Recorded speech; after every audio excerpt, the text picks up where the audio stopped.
சென்னையில் பல்வேறு கோரிக்கைகளை வலியுறுத்தி மாற்றுத்திறனாளிகள் 7வது நாளாக போராட்டம் நடத்தி வருகின்றனர். இது பற்றிய மேலும் விவரங்களை செய்தியாளர் தாயுமானவன் வழங்கிட கேட்கலாம். வணக்கம் தாயுமானவன். 7வது நாளாக தொடர்கதையாக இந்த போராட்டமானது நடைபெற்று வருகிறது. இதற்கு அரசு தரப்பிலிருந்து என்னென்ன விஷயங்கள் எல்லாம் அவர்களுக்கு தெரிவிக்கப்பட்டிருக்கிறது, அது குறித்து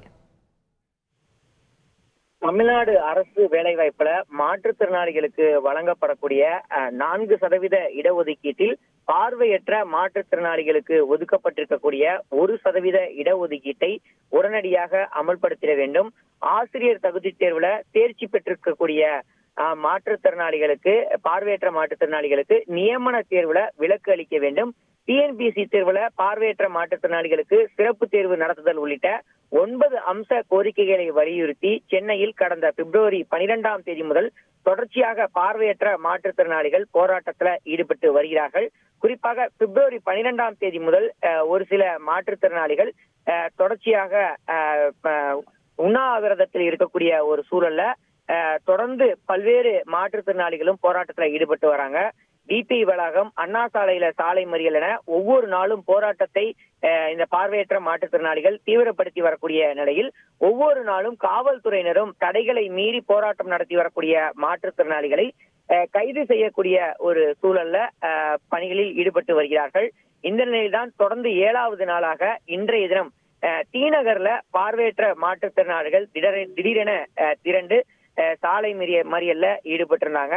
குறிப்பா 50க்கும் மேற்பட்ட பார்வையற்ற மாற்றுத்திறனாளிகள் திடீரென தியாகராய நகர் பேருந்து நிலையத்திற்கு முன்பு திரண்டு சாலை மறியல்ல ஈடுபட்டதால் இந்த பகுதியில சிறிது நேரம் போக்குவரத்து நெரிசல் என்பது ஏற்பட்டது.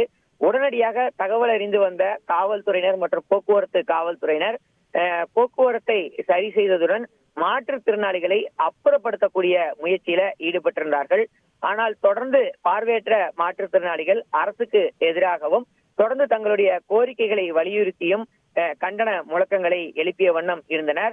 இந்த நிலையில தான் பார்வையற்ற மாற்றுத்திறனாளிகளை குண்டுக்கட்டாக காவல்துறையினர் கைது செய்து வாகனங்கள் மூலமாக அருகில் இருக்கக்கூடிய சமுதாய நலக்கூடத்துல அழைத்திருந்திருக்கிறார்கள். குறிப்பா இந்த போராட்டத்தை பொறுத்தமட்டில் நேற்றைய தினம்தான் அரசின் தரப்பில் சமூக நலத்துறை அமைச்சர் கீதா ஜீவன் பார்வையற்ற மாற்றுத்திறனாளிகளை அழைத்து கோரிக்கைகள் தொடர்பாக விவரங்களை எல்லாம் கேட்டறிந்தார். தொடர்ந்து இது குறித்து முதலமைச்சருடன் விவாதித்து ஒரு முடிவை விரைவில் எடுப்பதாகவும் அவர் தெரிவித்திருந்தார். இந்த ஒரு சூழலை தான் தற்போது மாற்றுத்திறனாளிகள் மீண்டும் இந்த போராட்டத்துல ஈடுபட்டிருந்தார்கள். அரசு உடனடியாக தங்களுடைய கோரிக்கைகளுக்கு பதில் தெரிவிக்கும் வரை இந்த போராட்டம் என்பது தொடரும் எனவும் மாற்றுத்திறனாளிகள் தெரிவித்து இந்த போராட்டத்துல ஈடுபட்டிருந்தாங்க. போராட்டத்தில் ஈடுபட்டிருந்தவர்களை காவல்துறையினர் கைது செய்து தற்போது சமுதாய நலக்கூடத்துல அழைத்து வைத்திருக்கிறார்கள். விரிவான விவரங்களுக்கு நன்றி தாயுமானவன். செய்திகளை உடனுக்குடன் தெரிந்து கொள்ள உடனே சப்ஸ்கிரைப் பண்ணுங்க.